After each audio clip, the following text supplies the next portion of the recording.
Hi friends, எல்லோருக்கும் வணக்கம். எல்லோரும் எப்படி இருக்கீங்க? நல்லா இருக்கீங்களா? இன்றைக்கி அந்த கதையோட அடுத்த பகுதி தான் பார்க்க போகிறோம். அதுக்கு முன்னாடி நீங்கள் செய்ய வேண்டிய விஷயம் என்ன அப்படின்னு கேட்டிங்கன்னா, மறக்காம நம்ம இந்த சேனலை சப்ஸ்கிரைப் பண்ணிக்கோங்க. கீழே இருக்க பெல் பட்டனையும் கிளிக் பண்ணுங்கள். அப்போ தான் போடுற வீடியோஸ் எல்லாமே உடனுக்குடனே உங்களுக்கு நோட்டிஃபிகேஷன்ஸ் வரும். ஸோ மறக்காமல் சேனலை சப்ஸ்கிரைப் பண்ணிவிட்டு வீடியோ பாருங்கள் ஃப்ரெண்ட்ஸ். வாங்க வீடியோக்குள்ளே போகலாம்.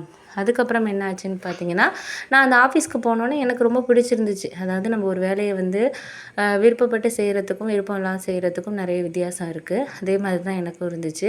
ஒரு விஷயம் நம்மளுக்கு பிடிச்சிருக்கு அப்படின்னு சொன்னால் அதை வந்து நம்ம வந்து சரியான ஒரு இதில் போனோன்னா அது கரெக்டாக இருக்கும் அப்படிங்கிறது தான் எனக்கு தோணுச்சு. அதனால் வந்து நான் என்ன யோசித்தேன்னா, சரி இதுக்கப்புறம் நம்ம வந்து அந்த ஆஃபீஸ்லேயே இருப்போம் அப்படின்னு சொல்லிட்டு தான் நான் யோசித்தேன். ஏன் அப்படின்னா வந்து என்னோடய ஃப்ரெண்ட்ஸ் 2 பேர் இருந்தாங்க. அதுக்கப்புறம் வந்து நான் வந்து ஒரு காலேஜ் படித்தப்போ வந்து ஒரு பையனை லவ் பண்ணேன். அந்த பையனுமே அந்த ஆஃபீஸில் தான் வேலை பார்த்தாரு. ஆனால் அது எனக்கு வந்து அங்கே போனதுக்கப்புறம் தான் எனக்கு தெரிஞ்சிச்சு. ஆனால் என்னோடய ஃப்ரெண்டு வந்து சொன்னான், அந்த பையனை பார்த்தா நம்ம காலேஜில் படித்தோம்லாம் அவனை மாதிரி தான் இருக்குது, வேறு டிபார்ட்மெண்ட் இந்த மாதிரி தான் இருக்குது, சுரேஷ்னு ஒரு பையனை பார்த்தோம்ல அப்படின்னு சொல்லிட்டு சொன்னாங்க. ஆனால் வந்து எனக்கு வந்து என்ன ஏதுன்னு ஒன்றும் புரியலை. சரி நம்ம வந்து அவங்க தானே என்னென்னு தெரியல, ஒரே மாதிரி நிறைய பேர் இருப்பாங்க அப்படிங்கிறதுனால நான் வந்து நினச்சேன், சரி பார்த்துக்கலாம் நம்ம அப்படின்னு சொல்லிட்டு கொஞ்சம் இது பண்ணேன். அதுக்கப்புறம் போனதுக்கப்புறம் பார்த்தீங்கன்னா, என்னை பார்த்தோன்னே தெரிஞ்சிருச்சு அந்த பையன் தான் அப்படின்னு சொல்லிட்டு. சரி ஓகே அப்படின்னு சொல்லிட்டு நானும் வந்து ஆனால் பேசலை. நான் போனோடனே பேசலை. ஏன்னா வந்து நம்ம தெரிஞ்ச மாதிரி காட்டிக்க கூடாதுங்கிறதுனால நான் அவ்வளோ பேசலை. ஏன்னா வந்து தேவையில்லாத பிரச்சனை. அந்த பையன் வந்து இப்போ பார்த்து கிட்டத்தட்ட 4 இயர்ஸ் ஆகிருக்கும். நாங்கள் ஃபஸ்ட் இயர் படித்தப்போ அவர் 3rd இயர் வந்து படித்தார். அப்போ அதுக்கப்புறம் அவர் ஒரு 3-4 இயர்ஸ் ஆகுது அவரை பார்த்து. அப்படிங்கிறப்போ நான் வந்து கொஞ்சம் யோசிச்சுக்கிட்டு தான் நான் வந்து இது பண்ணேன். சரி பார்த்துக்கலாம் அப்படின்னு சொல்லிட்டு. அதுக்கப்புறம் ஒரு 2-3 டேஸ் வந்து அந்த போனதுக்கப்புறம் கேண்டீனில் உட்காந்து நான் சாப்பிட்டுக்கிட்டு இருந்தேன். அவர் வந்து என்கிட்ட பேசினார். அதுக்கப்புறம் வந்து இது மாதிரி நீங்கள் ஜனனி தானே அப்படின்னு சொல்லிட்டு சொன்னோன்னே, ஆமாம் அப்படின்னோடனே, என்ன தெரியுதா உங்களுக்கு அப்படின்னு கேட்டார். தெரியும், ஆனால் வந்து நீங்களும் ஒரே காலேஜ் தானே, என்னோட சீனியராக இருந்தீங்க, தெரியும் அப்படின்னோடனே, ரமேஷ் தானே அப்படின்னோடனே, ஆமாம் ரமேஷ் தான், நான் என் பரவாயில்ல என்னை ஞாபகம் வச்சுருக்கீங்க அப்படின்னு சொல்லிட்டு சிரித்தார். அப்புறம் எப்படி இந்த இதுக்கு முன்னாடி எங்கே ஒர்க் பண்ணீங்க, உங்கள் ஃப்ரெண்ட்ஸ் எல்லாம் இங்கே 2 பேர் ஒர்க் பண்ணாங்க, ஒரு தடவை உங்கள் ஃப்ரெண்டு மாலத்திட்ட மட்டும் கேட்டேன், எங்கே உங்கள் ஃப்ரெண்டு ஜனனி எங்கே ஒர்க் பண்ணாங்கன்னொன்னே, இது மாதிரி கம்பெனி சொன்னாங்க, நல்ல கம்பெனி தான் அப்படின்னு சொல்லிட்டு சொன்னேன். ஏன் இங்கே விட்டுட்டு இங்கே வந்தீங்க என்ன அப்படின்னு கேட்டதுக்கு, இல்லை அங்கே அந்த அளவுக்கு யாரும் வந்து ஒரு டீமில் வந்து ஒரு நல்ல ஒரு கோஆப்ரேட் பண்ணலை, எனக்கு ஒரு மாதிரி வந்து பேசாமல் அந்த மாதிரியே தான் இருந்துச்சு. நானும் ஒரு 1 or 2 month வந்து பார்த்தேன், சரி சரியாயிடும் அப்படின்னு சொல்லிட்டு நினச்சேன்.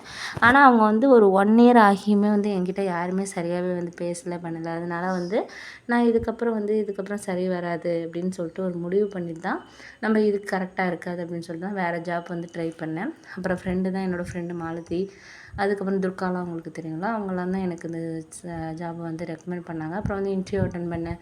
அப்புறம் தான் செலக்ட் பண்ணாங்க. நான் கூட மேனேஜர் வந்து கேட்டார், என்ன விஷயமா அந்த கம்பெனியை வந்து குவிட் பண்ணிட்டு வரீங்க அப்படின்ட்டு.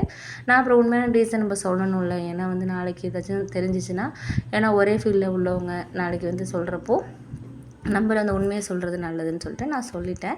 ஆனால் இங்கே எப்படி இருக்குது அப்படின்னு சொல்லிட்டு அப்புறம் கேட்டார். இங்கே பரவாயில்ல, ஃப்ரெண்ட்ஸ் 2 பேர் வேறு டீமில் இருந்தாலும் என் டீமில் உள்ள ஒரு 10 பேரில் ஒரு 4 பேர்னாச்சும் நல்லா பேசுகிறாங்க. மற்றவங்க அந்தளவுக்கு மிங்கிளாக கூட ஒரு 4 பேர்னாச்சும் நம்மளுக்காக வந்து ஒரு பேசுகிறாங்களா, ஒரு டவுட்டோ இல்லை ஏதோ ஒரு விஷயம் அப்படின்னு சொன்னால் நம்மளுக்கு கேட்குறதுக்குனாச்சும் அது ஒரு ஆளுங்க இருக்கிறாங்களே, அது வரைக்கும் நம்மளுக்கு ஒரு சந்தோஷம் தானே அப்படின்னோடனே, சரி ஓகே விடுங்க, நாங்களாம் இங்கே தானே இருக்கோம், ஏதாச்சும் ஒரு இதுனா நீங்கள் கேளுங்க, நீங்கள் எத்தனை வருஷமாக ஒர்க் பண்ணி, நான் இங்கே 3 years ஒர்க் பண்ணிட்டேன், அதுக்கு முன்னாடி 2 years வேறு ஒரு கம்பெனியில் ஒர்க் பண்ணேன் அப்படின்னோடனே, சரி ஓகே அப்படின்னு சொல்லிட்டு அதுக்கப்புறம் சொன்னார்.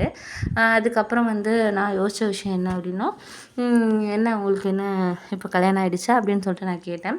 ஏன்னா அதுக்குள்ளேயே கல்யாணம், இப்போ தானே வந்து ஒர்க்குக்கே வந்திருக்கோம், இப்போ தானே சேலரி கொஞ்சம் கொஞ்சமாக இன்க்ரிமெண்ட் ஆகணும், இன்னும் ஒரு 2 years ஆகும் கல்யாணம் ஆகிறதுக்கு, இப்போதைக்கெல்லாம் கல்யாணத்தை பற்றிலாம் யோசிக்கிறதுக்கு எந்த ஒரு இதுவுமே இல்லைங்க, நம்ம வந்து கோலை நோக்கி போயிட்டுருக்கோம் அப்படிங்கிற மாதிரி இருந்தோன்னே, வீடெல்லாம் வாங்கிட்டேன், போன மாதம்தான் வந்து எங்கள் வீட்டில் வந்து வீடெல்லாம் கட்டி எல்லாம் வந்து இது பண்ணோம். அப்பாவும் அம்மா வந்து உங்களுக்கு தெரியும் பெங்களூரில் அக்கா வீட்டிலே இருக்காங்க.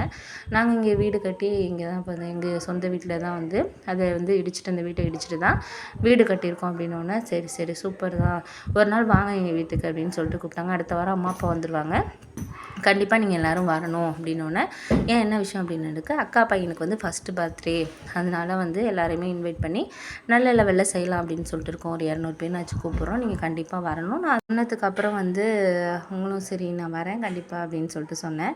இதில் சும்மா வார்த்தைக்காகலாம் சொல்லக்கூடாது, உண்மையாகவே நீங்கள் வரணும் அப்படின்ட்டு தான் நான் எதிர்பார்க்குறேன் அப்படின்னோடனே வர ட்ரை பண்ணுறேன் அப்படின்னு. எல்லாருக்கும் இன்வைட் பண்ணுவீங்களா அப்படின்னோன்னா ஓரளவு தெரிஞ்ச நம்ம எல்லாருக்கும் பண்ண முடியாது, ஒரு 3 to 4 மெம்பர்ஸ் வந்து ஒரு டீமில் வந்து தெரிஞ்சவங்களாக இருக்காங்களா அவங்களுக்கெல்லாம் மட்டும் நான் சொல்ல போகிறேன். அவங்க ஃப்ரெண்ட்ஸ் எல்லாம் வருவாங்க கண்டிப்பாக. நான் துர்கா மாலினிட்டிலாம் சொல்லியிருக்கேன், அவங்க கண்டிப்பாக வரேன்னு தான் சொல்லியிருக்காங்க. நீங்களும் கண்டிப்பாக வரணும் அப்படின்னோடனே சரி ஓகே அப்படின்னு சொல்லிட்டு அதுக்கப்புறம் நான் ஒர்க்கை பார்க்குறதுக்கு நான் போயிட்டேன். சாப்பிட்டுட்டு அதுக்கப்புறம் போயிட்டேன். அதுக்கப்புறம் அவர் என்னை பார்த்துட்டு சிரித்தார். எனக்கு அந்த சிரிப்புவே புரிஞ்சிச்சு. சரி ஏதோ ஒரு விஷயம் வந்து ஒரு மனசுக்குள்ளே இன்னும் இருக்குது அப்படின்னு சொல்லிட்டு நான் கொஞ்சம் யோசித்தேன்.